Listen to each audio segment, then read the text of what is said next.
السلام عليكم خوتي خواتاتي، نتمنى تكونوا بخير وعلى خير. واليوم جبت لكم فيديو جديد وحكايه جديده.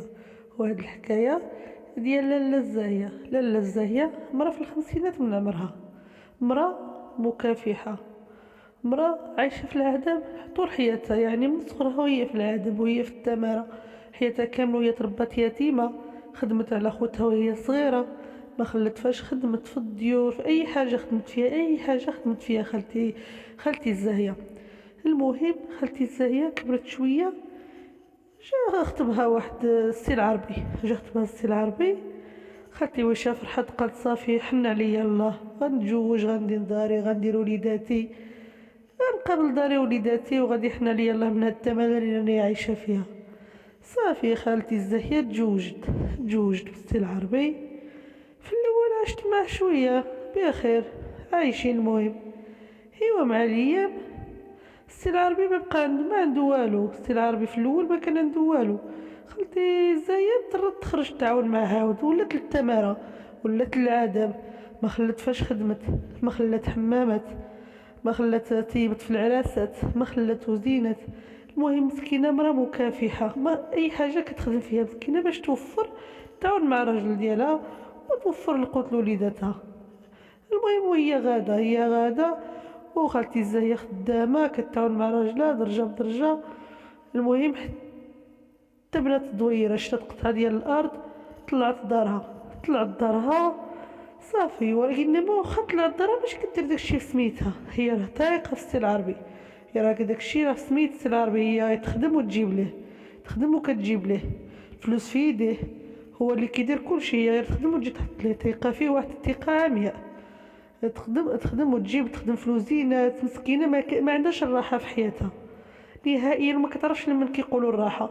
ديما هي في العذاب، في الصيفيه في العراسات، مره في الحمام، كل مره فاش تلقاي خالتي الزاهيه خدامه. صافي مشات ايام ودارت وليداتها وكبروا وليداتها، رباتهم قراتهم. المهم عايشه وخدامه، مرا يعني بمئة رجل. ويعني ما كتعرفش، واخا تكون مريضه ما تقولش يعني واخا تكون مريضه، واخا تكون اللي كان، هي خالتي الزاهيه كتبقى واقفه وكتبقى صامده. صافي مشاو ايام وجاو ايام. ايوا هي واحد النهار في الخدمه، خالتي الزاهيه ولات في الخمسينات، ولات عندها 50 عام، والسي العربي عنده داك 60 عام هيداك. ايوا صافي واحد النهار كانت في الخدمه، جات فحالها لدارها، ما عليها ما بيها، حتى كتلقى السي العربي جايب مرا للدار. شكون هادي؟ ما هادي؟ قال لها هادي راه مراتي، ومرا قد صغر، وحده اصغر وحده في بناتو، يعني مرا ديال 20 عام، بنت ديال 20 عام. اش هذا ما هذا؟ قال لها عجبك الحال هو هذاك؟ ما عجبكش الحال هزي حشنيتك وخرجي عليا، هادي راه مراتي. صافي وانتي راه صافي انتي ما بقيتيش نافعاني. السيده مسكينه تصدمات، ما لقات ما توخر ولا ما تقدم. شنو غادي دير؟ مسكينه حياتها فناتها معاه، وفلوسها كلهم داهم ليها، ودارت ليه دار، ودارت ليه كراج في الدار، دارت ليه كراج من تحت الدار، دارت ليه فيه سلعه، خدام على راسو، والسيد ولا لاباس عليه بسببها هي. المهم يعني كل شيء ديالو، هي ما عندها حتى حاجه، يعني حتى الحويجات ما كانتش كتشري راسها، الحوايج كانت كتحرم راسها من جميع الحاجات باش دير دارها ودير باش يعني باش تقري ولادها وتوكل ولاد باش ولادها يبانوا في احسن صوره. المهم مرا كانت الله يعمرها دار. صافي قال لي عجبك الحال هو هذاك؟ ما عجبكش الحال هز لي شطيطك وخرجي عليا. قالت له راه داري هذه. قال لها فين هي داري؟ دارك في الوراق. قال لها راه داري هذه، خرجي عليا. صافي جرى عليها مسكينه، خرجت، ما عرفت دلت بها ليا، ما عرفتش فين تمشي. لاله الزاهيه ما عرفت فين تمشي ولا فين ترد بالراس. وليداتها ما كاين، وليداتها كلهم راهم على برا كيقراو، وبنيتها مجوجات بعادات ما كاينيش معاها في نفس المدينه، وهي ما بغاتش تشتنوم عليها. جرى عليها خرجت، بقات مسكينه تلاوت في الزناقي. في الاخر مشات عند واحد اختها، وبقى السي العربي مع مرتو الجديده، مع مرتو اللي قدمتو في الدار، عايش.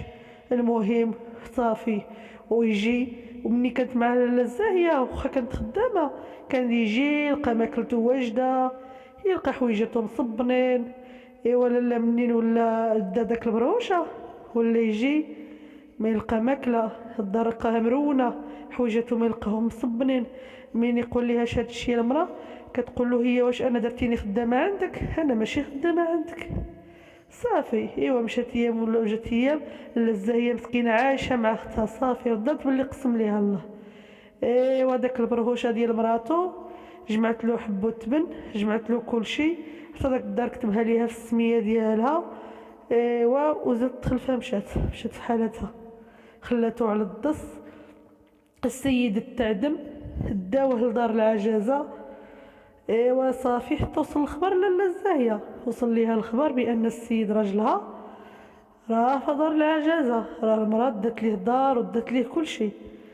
ايوا صافي اتصلت وليداتها جاو، يعني ما قدرتش تتخلى عليه، ما تقدرش تتخلى على عشرة العمر ديالها.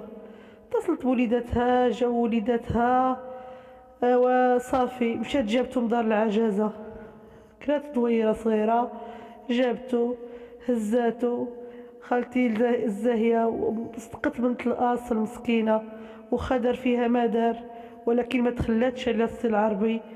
ودارت له صافي ولات وخا هي داك الشيء كملت، مشات بقات خدامه مسكينه وكتجيب ليه وكتقابلو في الدار هو وكتقابل خدمتها، وخا دار فيها داك الشيء كله مسكينه ما تخلاتش عليه، بقات شاده معاه وبقات معاه حتى الدم والامانه املتو.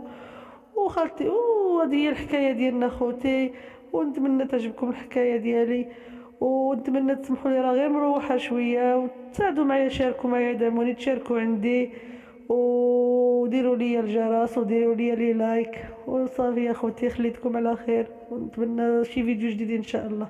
يلا مع السلامه.